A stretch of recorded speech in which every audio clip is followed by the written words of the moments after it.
அன்பு சகோதரர்களே, நம் வாழ்வோடு தொடர்புடைய ஒரு வார்த்தை அல்ஹம்துலில்லாஹ். எந்த நேரத்திலும் இந்த வார்த்தை தான் நம்முடைய வாயிலிருந்து வெளிப்பட வேண்டும்.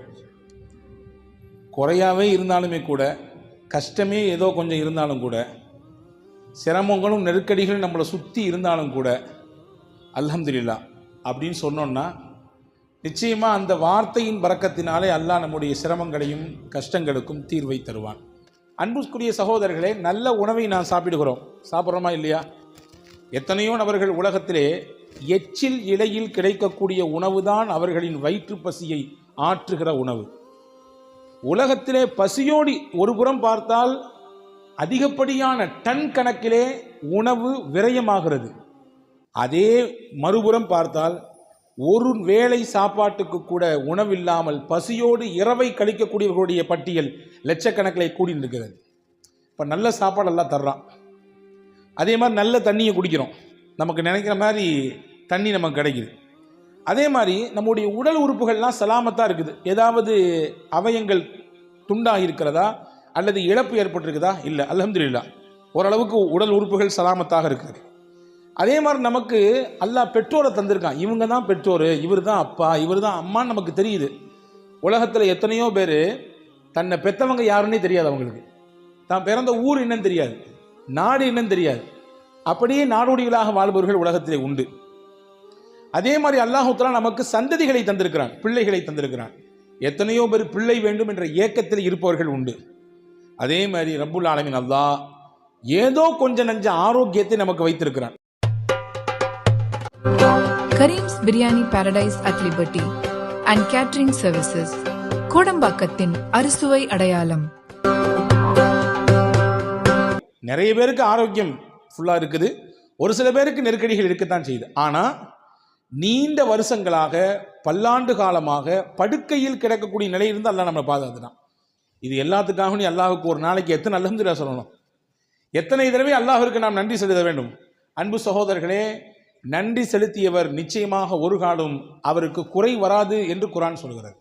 நீங்கள் உங்களுக்கு கொடுக்கப்பட்ட அருளுக்கு நீங்கள் நன்றி செலுத்தினால் நிச்சயமாக இன்னும் மேலே அதிகமாக தருவேன் உங்களுக்கு. ஒன்றும் இல்லைங்க, சாதாரணமாக பார்ப்போம்.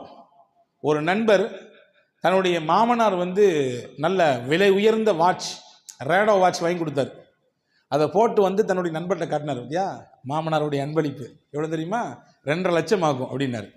அதை நினச்சி சந்தோஷப்பட்டு அதை வாங்கி கொடுத்த மாமனாருக்கு ரொம்ப மனப்பூர்வமான இதயத்திலிருந்து மகிழ்ச்சியையும் நன்றியையும் தெரிவித்து கொண்டார். இது ஒரு புறம். நான் கேட்கிறேன், ரேடோ வாட்ச் வாங்கி கொடுத்த மாமனாருக்கு நன்றி என்றால் அதை கட்டுவதற்கு கையை தந்திருக்கக்கூடிய அல்லாவிற்கு, அந்த மணியை பார்ப்பதற்கு கண்ணை தந்திருக்கக்கூடிய அல்லாவிற்கு, சின்ன முள்ளு இத்தனையில் இருந்தால் பெரிய முள்ளு இத்தனையில் இருந்தால் இத்தனை தான் மணி என்பதை சிந்தித்து உணரக்கூடிய ஆற்றலை, சிந்தனை திறனை தந்த அல்லாவிற்கு எத்தனை நாட்கள் நாம் நன்றி செலுத்த வேண்டும், அல்ஹம்துலில்லாஹ் சொல்ல வேண்டும். அன்பு சகோதரர்களே, 24 மணி நேரமும் உடலிலே ஒவ்வொரு நாளும் இயங்கிக் கொண்டே இருக்கிறது ஒன்று. இரத்தங்கள் சுத்திகரிப்பு செய்யப்பட்டு கொண்டே இருக்கிறது. சிறுநீரகம் அந்த வேலையை மிகச்சிறப்பாக செய்து கொண்டே இருக்கிறது. என்றாவது ஒரு நாள் அதில் ஏதாவது ஒரு சின்ன முடக்கம் ஏற்பட்டு, ஏதாவது ஒரு சின்ன கோளாறு ஏற்பட்டு, இரத்த சுத்திகரிப்பு இல்லை ஆனால் செய்தாக வேண்டும், நீங்கள் என்ன செய்யுங்க, செயற்கையாக போய் டயாலிசிஸ் பண்ணிக்கங்க என்று சொல்லும் பொழுதுதான் இத்தனை ஆண்டுகள், இத்தனை வருடங்கள் அல்லாஹ் நமக்கு எந்த காசையும் வாங்காமல் சுத்திகரித்து கொண்டே இருந்திருக்கிறானே. ஒரு நாளைக்கு டயாலிசிஸ் பண்ணிட்டு வரணும்னா குறைஞ்சது 2500 ரூபாய், கூட்டினது இன்னும் நிறைய போய்கிட்டே இருக்குது. யோசிக்கிறோம், அல்லாஹ் கணக்கிட்டு பாருங்கள், ஒரு நாளைக்கு குறைந்தபட்சம் 1000 என்று போடுங்கள், ஒரு மாதத்திற்கு எவ்வளவு ஆனது, ஒரு வருடத்திற்கு எவ்வளவு ஆகிறது. இதையெல்லாம் வாங்காமல் சீராக அல்லாஹ் நம்முடைய உடலிலே அந்த இரத்தத்தை சுத்திகரிப்பு செய்து இயக்கிக் கொண்டே இருக்கிறான். எத்தனை முறை அல்ஹம்துலில்லாஹ் சொல்ல வேண்டும். யோசித்திருக்கிறோமா? என்றாவது ஒரு நாள் நாம் சாப்பிடுகிறோம், சாப்பிடுகிற உணவெல்லாம் கரைகிறது உள்ளே. எப்படி கரைகிறது? கடினமான பொருளையும் கூட கரைத்து தள்ளி விடுகிறது இல்லையா? பல்லால கூட கடிக்க முடியாது சில பொருளை, ஆனால் எப்படியோ கடிச்சு நறுக்கி முறுக்கி உள்ளே போட்டுடுறோம். ஆனால் பல்லால கூட கடிக்க முடியாத ஒரு பொருள் இந்த வயிற்றுக்குள்ளே போன பிறகு எப்படி அது கரையுது அப்படின்னா, அல்லாஹ் அதிலே ஒரு மகத்துவத்தை வைத்திருக்கிறான். ஒரு சிறப்பான அமிலம், ஹைட்ரோக்ளோரிக் என்று சொல்லக்கூடிய ஒரு அமிலம் உள்ள சுரக்கிறது. அந்த ஹைட்ரோகுளோரிக்கு எவ்வளோ பெரிய சக்தி உண்டு அப்படின்னா, ஒரே ஒரு சொட்டு எடுத்து கையில் நீங்கள் வச்சிங்கன்னா இங்கிட்டு வந்துடும். உள்ளங்கையில் மேலே வச்சிங்கன்னா அந்த அமிலத்தினுடைய சக்தி பவர் எவ்வளோன்னா இங்கிட்டு வெளியே வந்துடும். அவ்வளவு பவர்ஃபுல்லானது. ஆனால் அந்த அமிலம் நம்ம வயிற்றினுடைய உள்பாகத்திலே அல்லாஹ் சுரக்க வைத்திருக்கிறான். எதற்கு வைத்தான்? கடினமான பொருள் உள்ளே போனாலும் அதை பஸ்மமாக்கக்கூடிய வேலையை அது செய்கிறது. எத்தனை முறை சாப்பிட்டோடு அல்ஹம்துலில்லாஹ் சொல்ல வேண்டும். போனது செரிக்காமல் இருந்து விட்டால், உள்ளே போனது ஏதாவது திட்டுமுட்டாடினால் அன்னைக்கு இரவு தூக்கம் வருகிறதா? அடுத்த நேரம் என்ன நடக்கும் என்ற யோசனை வருகிறதா இல்லையா?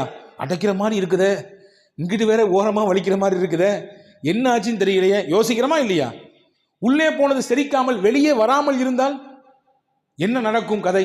ஒரு நாள் அல்லாஹ் மனிதனின் பவரை, சக்தியை, அல்லாஹ் பலத்தை எதில் வைத்திருக்கிறான் என்றால் மலத்தில் தான் வைத்திருக்கிறான். மலம் அதிகப்படியாக வெளியே போனாலும் பிரச்சனை, போகாமல் இருந்தாலும் பிரச்சனை இல்லையா? அப்போ செரிக்க செய்கிறானே அல்லாஹ், அவனுக்கு எத்தனை முறை அல்ஹம்துலில்லாஹ் சொல்ல வேண்டும்? எத்தனை முறை அல்ஹம்துலில்லாஹ் சொல்ல வேண்டும்? யோசித்திருக்கிறோமா? அன்பு சகோதரர்களே, செரித்த உணவு வெளியேறுகிறது, ஆனால் தானாக வெளியேறவில்லை. நாம் அதற்கு யோசிக்கிறோம், வெளியே போகணும்னு நினைக்கிறோம், குறிப்பிட்ட இடத்துக்கு போகிறோம், போய் நம்ம அந்த பொசிஷனில் அமர்றோம். அதுக்கு பின்னாடி தான் நம்ம உடல்ல கழிவுகள் எல்லாம் வெளியே போகிறது. என்றாவது ஒரு நாள் இப்படி யோசித்ததுண்டா? உள்ளே போக போக ஆட்டோமேட்டிக்காக செரிமானமாகி அது வெளியே வந்தால் என்ன கதியாகும், என்ன மாதிரியான நிலை ஏற்படும்? அல்லாஹ் அதுக்கு தனியாக ஒரு சிஸ்டத்தை வைத்திருக்கிறான். மனிதனுடைய ஆசன வாயிலே கிராக் சிஸ்டம் என்ற ஒரு அற்புதமான ஒரு சிஸ்டம் இருக்கிறது. அந்த சிஸ்டம் என்ன செய்யும்னா, உங்கள் உணவு வயிற்றுல செரிச்சாலும் தடுத்து அப்படி வச்சிருக்கோம். எதுவரை வச்சிருக்கோம்? நீங்கள் நினைக்கணும், உங்கள் மூளைக்கு அந்த செய்தி போகணும், போய் நீங்கள் பாத்ரூம் போகணுன்ற எண்ணம் வரணும், அந்த இடத்துக்கு போகணும். அதற்கு பின்னால் தான் அந்த சிஸ்டம் தன்னுடைய வேலையை செய்யும். சாதாரணமாக யோசிக்க முடிகிறதா? எனவே தான் ரசூல் இப்படி ஒரு துவா சொல்லி கொடுத்தார்கள். அல்ஹம்துலில்லாஹில்லதீ அஸ்ஹப அன்னியல் அதா வஆஃபானி. எனக்கு நோவையும் கஷ்டத்தையும் தரக்கூடிய இந்த கழிவை என்னிடத்திலிருந்து வெளியாக்கி எனக்கு ஆரோக்கியத்தை தந்த அல்லாவே உனக்கே எல்லா புகழும். அல்ஹம்துலில்லாஹ். எவ்வளோ அழகான வார்த்தை பாருங்க. எனக்கு நோவையும் கஷ்டத்தையும் தரக்கூடிய இந்த கழிவை என்னிடத்திலிருந்து வெளியாக்கி எனக்கு ஆரோக்கியத்தை தந்தாய் அல்லாஹ், அந்த அல்லாவே உனக்கே எல்லா புகழும்.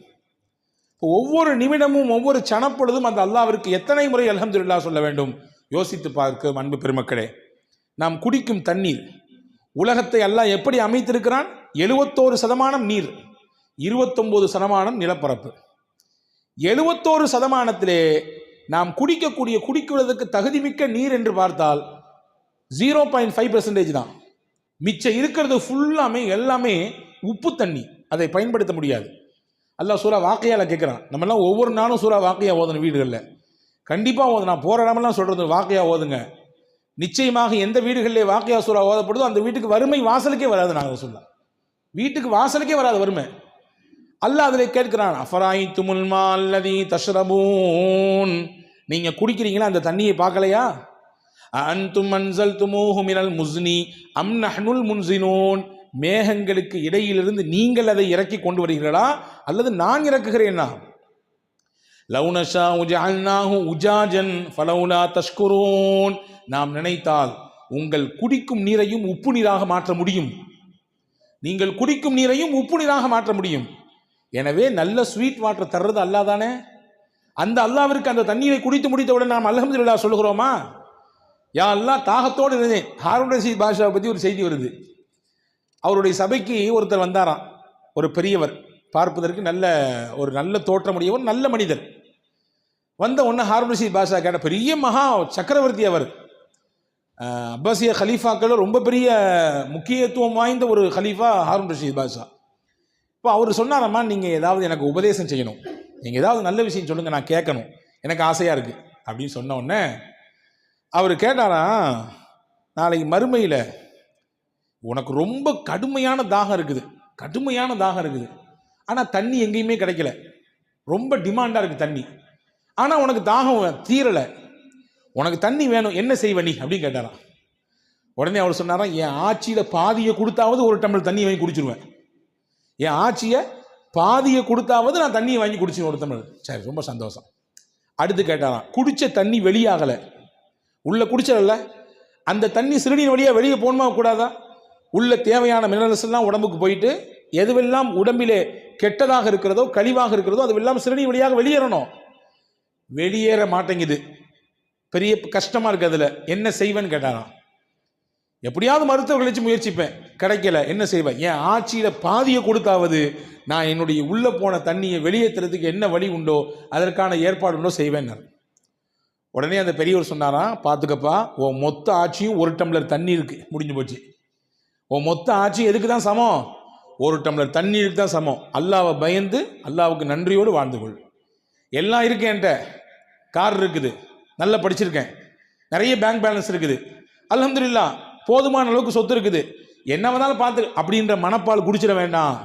எல்லாமே 1 டம்ளர் தண்ணீர் தான் இருக்குது. எல்லாத்துக்குமே பாடம் இது. எல்லாத்துக்கும், எனக்கும் பாடம், உங்களுக்கும் பாடம். 1 டம்ளர் தண்ணி தான். உள்ள போகலனாலும் பிரச்சனை, போன தண்ணி வெளியே வரலனாலும் பிரச்சனை. எனவே அல்லாவை பயந்து உன்னுடைய வாழ்க்கையை அமைத்து அல்லாவுக்கு நன்றி சொல்லு என்று சொன்னார்கள் அந்த பெரியவர் என்பதாக நாம் வரலாற்றை பார்க்கிறோம். அன்பர்களே, குறைவாக என்ன கொடுத்தாலும் அல்ஹம்துலில்லாஹ், நிறைவாக இருந்தாலும் அல்ஹம்துலில்லாஹ். ஆனால் நம்மள பழக்கம் என்ன தெரியுமா?